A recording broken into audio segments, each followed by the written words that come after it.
तो आज हम बात करने वाले हैं भारत और न्यूजीलैंड के बीच हुए एक नए व्यापार समझौते की। हमारे पास जो जानकारी है वो वाणिज्य विभाग और पीआईबी के दस्तावेजों पर आधारित है और इसे नई पीढ़ी का समझौता कहा जा रहा है। तो सवाल ये है कि क्या इसमें सच में कुछ नया है? चलिए इसे थोड़ा गहराई से समझते हैं। बिल्कुल। और देखिए, ये समझना जरूरी है कि ये सिर्फ चीजें खरीदने बेचने का सौदा नहीं है। 2.4 बिलियन डॉलर का व्यापार तो मतलब पहले से ही है। ये समझौता एक गहरी आर्थिक साझेदारी की नींव रखने जैसा है। मतलब निवेश, सेवाएं, ये सब भी? हाँ, निवेश, सेवाएं और हमारे प्रोफेशनल्स की आवाजाही, सब कुछ इसमें शामिल है। अच्छा, तो इसमें सबसे पहली और शायद सबसे बड़ी खबर भारतीय निर्यातकों के लिए है ना? हाँ, बिल्कुल। दस्तावेज कहते हैं कि न्यूजीलैंड ने भारत से जाने वाले हर सामान पर 100% ड्यूटी खत्म कर दी है। जी, 100%। मतलब हमारे कपड़े, चमड़े का सामान, ऑटो पार्ट्स, इन पर पहले 10% तक टैक्स लगता था, अब वो 0। बिल्कुल 0। ये बहुत बड़ी बात है। बहुत बड़ी। इसका असर तो आप देखिए तुरंत दिखेगा। भारतीय सामान न्यूजीलैंड के बाजार में रातों रात सस्ता हो जाएगा, ज्यादा प्रतिस्पर्धी हो जाएगा।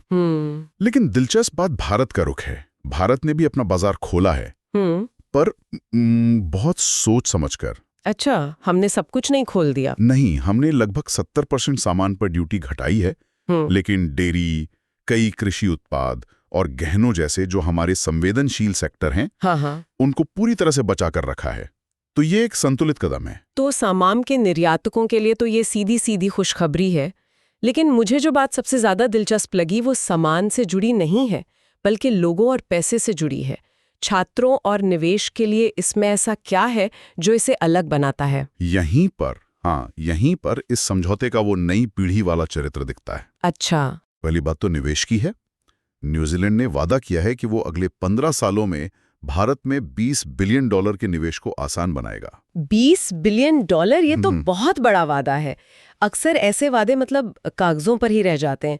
क्या इसे लागू करवाने का कोई तरीका है? यही तो इसकी खास बात है। इसमें एक रीबैलेंसिंग क्लॉज है। Rebalancing clause? वो क्या होता है? इसका मतलब है कि अगर निवेश का ये लक्ष्य पूरा नहीं होता तो भारत को जवाबी कदम उठाने का हक होगा। ये एक तरह की गारंटी है। अच्छा, ये तो पहली बार सुन रही हूँ। जी, और इसके अलावा जो छात्रों के लिए किया गया है वो तो किसी भी व्यापार समझौते में पहली बार हुआ है। भारतीय छात्रों के लिए एक अलग रास्ता बनाया गया है, कोई सीमा नहीं है संख्या पर। और पढ़ाई के बाद? पढ़ाई के बाद 3 से 4 साल का वर्क वीजा भी मिलेगा। अच्छा, तो छात्रों के लिए तो ये बेहतरीन है। पर क्या ये सिर्फ भविष्य की पीढ़ी के लिए है, या जो लोग आज अपने करियर में स्थापित हैं उनके लिए भी कोई रास्ता खोला गया है? हाँ, बिल्कुल। जो हमारे स्किल्ड प्रोफेशनल्स हैं उनके लिए भी है। आईटी, स्वास्थ्य, इंजीनियरिंग जैसे क्षेत्रों के 5,000 माहिर भारतीय प्रोफेशनल्स के लिए एक विशेष अस्थायी रोजगार प्रवेश वीजा का रास्ता भी है। तो ये हमारे स्किल्ड लोगों के लिए एक बड़ा अवसर है। बहुत बड़ा। देखिए, हर व्यापार समझौते में एक मुश्किल मुद्दा कृषि का होता है, और न्यूजीलैंड तो अपने सेब और कीवी फल के लिए बहुत मशहूर है। तो हमारे किसानों के हितों को कैसे सुरक्षित रखा गया है इसमें? इसके लिए एक बहुत ही स्मार्ट व्यवस्था का इस्तेमाल हुआ है। इसे टैरिफ रेट कोटा या TRQ कहते हैं। इसे ऐसे समझिए कि ये मेहमानों के लिए अर्ली बर्ड डिस्काउंट जैसा है। अच्छा, मतलब ये कि न्यूजीलैंड से आने वाले पहले कुछ हजार टन सेब और कीवी पर हम कम टैक्स लेंगे, लेकिन जैसे ही वो कोटा पूरा हुआ, बाद में आने वाले हर फल पर पूरा टैक्स लगेगा। ओके, और इसमें कोई और शर्त भी है? हाँ, ये आयात कब और किस न्यूनतम दाम पर होगा, इसकी भी शर्तें हैं। इससे हमारे अपने बागबानों को सुरक्षा मिल जाती है। तो असल में इस समझौते की कहानी सिर्फ डॉलर और कंटेनरों की नहीं है।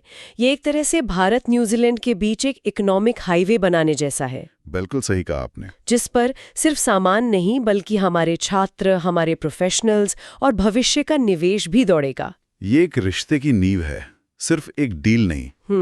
और इस हाईवे को स्मूथ बनाने के लिए छोटे छोटे लेकिन बहुत जरूरी प्रावधान हैं। जैसे कि कस्टम क्लियरेंस 48 घंटे के अंदर होना, भारतीय दवा कंपनियों की रिपोर्ट्स को मान्यता मिलना। अच्छा। और दार्जिलिंग चाय की तरह हमारे दूसरे भौगोलिक संकेतों मतलब GIs को सुरक्षा देना। ये सब चीजें जमीन पर व्यापार करना आसान बनाती हैं। और यहाँ श्रोताओं के लिए एक विचार छूट जाते हैं। इस समझौते में निवेश के लक्ष्य से जुड़ा जो रीबैलेंसिंग क्लॉज है, वो एक तरह से जवाबदेही तय करता है। ये भविष्य के लिए एक दिलचस्प सवाल खड़ा करता है। क्या आने वाले समय में अंतर्राष्ट्रीय साझेदारियों में सिर्फ बाजार खोलने के वादों की जगह प्रदर्शन की गारंटी और जवाबदेही तय करने वाले ऐसे उपाय एक नया मानक बन सकते हैं।